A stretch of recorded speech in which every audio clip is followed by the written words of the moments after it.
Maintenant, on va étudier un dispositif à interférence non localisée, la lame à face parallèle.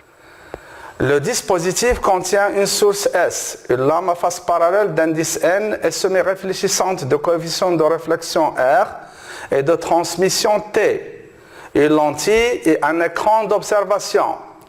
On peut observer les franges d'interférence par transmission ou par réflexion, puisque le rayon incident se réfléchit et se réfracte plusieurs fois sur la lame.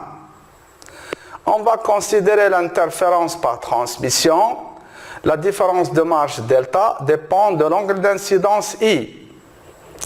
Delta transmission de I égale delta géométrique. Un traitement similaire peut être fait par réflexion, mais il faut tenir compte de la discontinuité de la phase, premier et deuxième rayon. C'est une réflexion sur un dioptre où l'onde d'incidence se propage dans le milieu d'indice le plus faible. Delta réflexion de I égale à delta géométrique plus delta supplémentaire. La différence de marge entre les deux premiers rayons transmis T1 et T2 est delta T égale chemin optique ST2 moins chemin optique ST1 est égal à 2N I1 I2 moins I1B. Le reste des calculs sont dans le support de cours et on trouve delta transmission en fonction de R égale 2NE cosinus R et phi de R est égal à 4NE cosinus de R sur lambda. Après des calculs intermédiaires de l'intensité par transmission, on a I transmis égale T au carré I0 sur 1 plus R carré moins 2R cosinus phi. I de T est maximal si le dénominateur est minimum, c'est-à-dire cos phi égale à 1, ce qui nous donne I max par transmission égale T carré I0 sur 1 moins R au carré. Après des calculs qui sont dans le support de cours, on aura I de T de phi de R égale I max sur 1 plus M sin carré phi de R sur 2 avec M égale à 4R sur 1 moins R au carré. On peut en déduire IT de I, mais c'est une relation compliquée à résoudre. Dans la suite, on fera des approximations pour simplifier l'étude de I de T de I. Dans les conditions d'une incidence petite et un coefficient de réflexion petit, on va considérer les deux premiers rayons transmis, T1 et T2, et on néglige les autres. On a des interférences à deux ondes. I T de phi égale à I1 plus I2 plus 2 racine de I1, I2 cosinus phi. Avec I1 égale à I0 T au carré et I2 égale à I0 T au carré R au carré.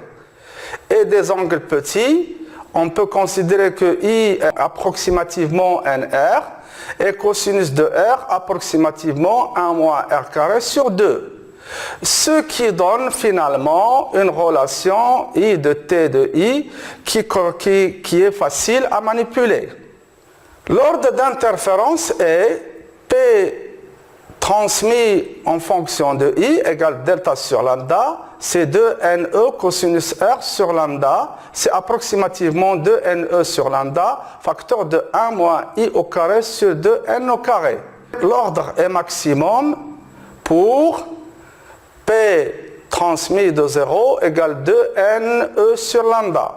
L'ordre de frange diminue lorsqu'I augmente. Pour delta égale à K lambda, on a 2NE cosinus R égale K lambda, les franges sont brillantes.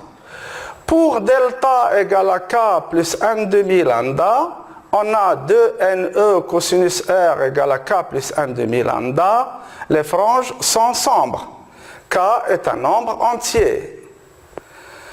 Les franges d'interférence sont données par phi égale constante, ce qui donne P égale constante, ce qui donne I égale constante. Nous avons alors des franges d'égale inclinaison I. Les franges sont localisées à l'infini. Les rayons sont parallèles. On peut les visualiser dans le plan focal d'une lentille convergente. La figure ci-dessous des franges est obtenue par calcul. La nature de la frange centrale dépend de n, de lambda et de e. Le contraste des franges est V égale 2R sur 1 plus R carré. La visibilité dépend du coefficient de réflexion R. Les franges sombres ne sont pas parfaitement noires. Un traitement similaire peut être fait par réflexion, mais il faut tenir compte de la discontinuité de la phase. Premier et deuxième rayon. Delta de I égale delta géométrique plus delta supplémentaire. Les calculs sont similaires et nous avons aussi des franges d'égale inclinaison. Les franges sont localisées à l'infini. On peut les visualiser dans le plan focal d'une lentille convergente.